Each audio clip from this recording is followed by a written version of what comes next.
Hello दोस्तों, आपका स्वागत है हमारे चैनल जीके मास्टर में। और आज हम लोग बात करेंगे बीपीएससी शिक्षक बहाली के तीसरे चरण के कक्षा 9, 10 और 11, 12 के मैथ विषय में कितने अभ्यर्थी फॉर्म अप्लाई किए हैं, और सिर्फ अभ्यर्थी ही नहीं, किस कैटेगरी में कितने फॉर्म अप्लाई हुआ है, और उसमें भी यहाँ कि मेल कितने हैं और फीमेल कितने हैं, किस कैटेगरी में कितना फॉर्म अप्लाई हुआ है, सभी का यहाँ ऑफिशियल डाटा लेकर आए हैं।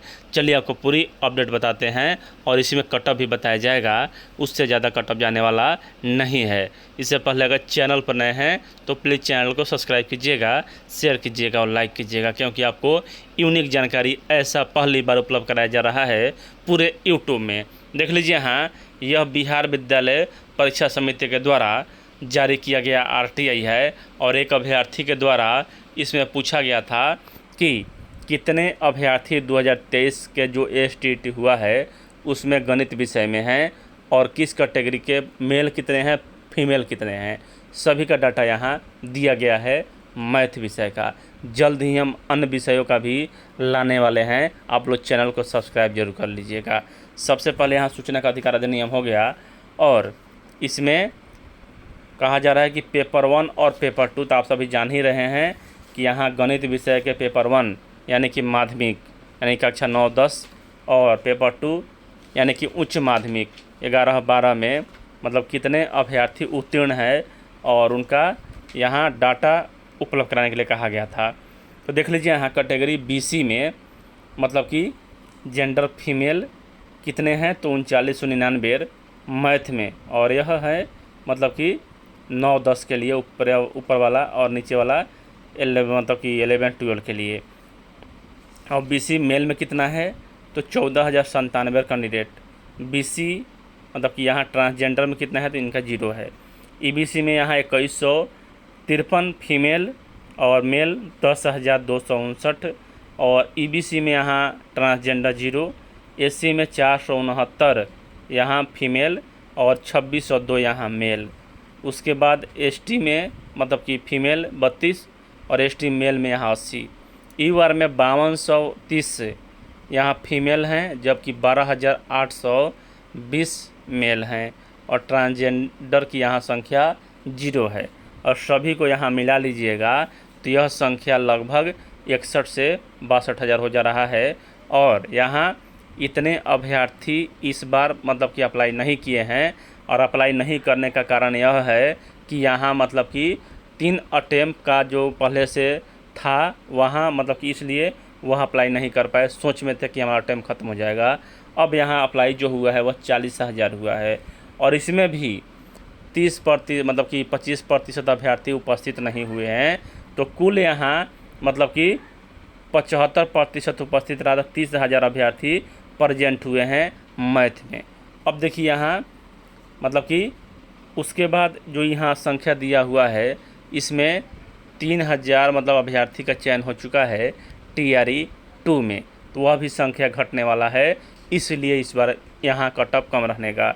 उसके बाद 11, 12 यहाँ मतलब कि उच्च माध्यमिक में बीसी में 461 अभ्यर्थी हैं फीमेल में।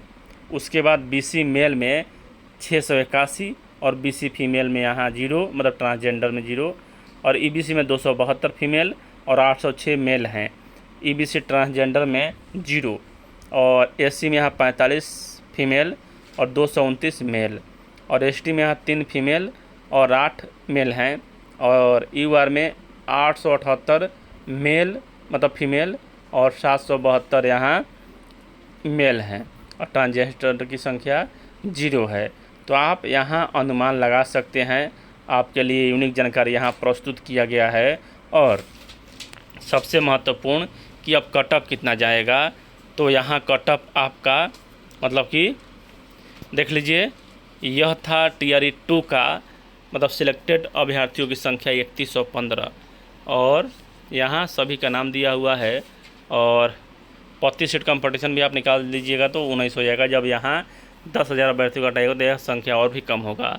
उसके बाद यहाँ कटअप जो है मेल और फीमेल का यहाँ 90 से 95 बहुत है कक्षा 9 और 10 में। 11th 12 का कुछ ज़्यादा चल जाए, लेकिन वहाँ भी ज़्यादा नहीं जाने वाला है। यहाँ मतलब कि इसी के रेंज में रहेगा 11th और 12 का भी। और सबसे बड़ी बात यहाँ यह है कि इस बार पिछले बार के मुकाबले जो क्वेश्चन का लेवल था वह हार्ड था, और अभ्यर्थियों की संख्या भी पिछले बार के मुकाबले कम ही है। और फीमेल में 80 से 85 है तो हो जाएगा, EWS में 85 से 90 है उनका हो जाएगा, और EWS फीमेल में 75 से 80 है, प्रबल संभावनाएं होने की। BC में 86 से 91 और BC फीमेल में यहाँ 81 से मतलब 76 से 81, और EBC में यहाँ 84 से 89, और EBC फीमेल में 74 से 79। SC में यहाँ 83 से 88, और SC फीमेल में यहाँ 7300 मतलब 73 से 58। उसके बाद ST में 84 से 89, और ST फीमेल में 74 से 79। एक यहाँ बिहार में ट्रेंड चल रहा है क्या, तो ट्रेंड यहाँ यह चल रहा है कि BC का जो कट ऑफ है वह मतलब कि EWS से ज़्यादा है, और यहाँ SC का कट ऑफ ST से कम रहता है, क्योंकि ST को यहाँ 1% आरक्षण है, जबकि यहाँ SC को 16% आरक्षण है। इसलिए यहाँ ST का कट ऑफ ज़्यादा रहता है, और बिहार में ST की संख्या कम है, और इसलिए यहाँ 1% आरक्षण के साथ इनका कट ऑफ हाई ही रहता है। कभी कभी तो यह मतलब कि जनरल के करीब हो जाते हैं। तो यहाँ मतलब कि यह है, तो इससे ज़्यादा कट ऑफ जाएगा नहीं। अब बात करें कि 11th 12 का कट ऑफ कितना रहने वाला है मैथ विषय का, तो देखिए यहाँ ज़्यादा कुछ परिवर्तन तो होगा नहीं, ज़्यादा से ज़्यादा होगा तो मतलब कि उसमें कैंडिडेट कम है, तो इसलिए इससे भी कम कट ऑफ जा सकता है। और इस बार कट ऑफ चौंकाने वाला नहीं होगा पिछले बार के मुकाबले, क्योंकि TRE 1 में भी यहाँ जब क्वेश्चन हार्ड था तो एक मिनिमम मतलब मिनिमम नहीं लेकिन औसत से थोड़ा अधिक कट ऑफ गया था, ज़्यादा कट ऑफ नहीं गया था। तो इस बार भी यही होने वाला है, और कुछ अभ्यर्थी अधिक अंक लाते हैं तो उन अभ्यर्थियों को चयन होता है, लेकिन इसका मतलब यह नहीं हुआ कि सभी अभ्यर्थी का ही अधिक अंक हो। इससे कम भी अंक है 1-2 नंबर तो आप पूरी तरह से सेफ हैं। तो चलिए यहाँ यही अपडेट है। ऐसे ही अन्य अपडेट जानने के लिए आप लोग GK मास्टर चैनल से जुड़े रहें। पल पल की अपडेट आपको सबसे पहले उपलब्ध कराया जाता है, और विशेष रूप से यहाँ आपको यूनिक जानकारी उपलब्ध कराया जाता है। हमें विश्वास है कि यूट्यूब पर आपको यह पहली जानकारी प्राप्त हुआ होगा कि STT 2023 में कितने अभ्यर्थी किस कैटेगरी में पास हुए हैं, और यहाँ आपको 100% सही जानकारी उपलब्ध कराया जाता है। जैसे कोई अन्य अपडेट आएगा आपको बताया जाएगा। आप लोग चैनल पर बने रहें पल पल की अपडेट जानने के लिए। तो चलिए यहाँ यही अपडेट है। वीडियो देखने के लिए धन्यवाद। पूरा दम फूल गया।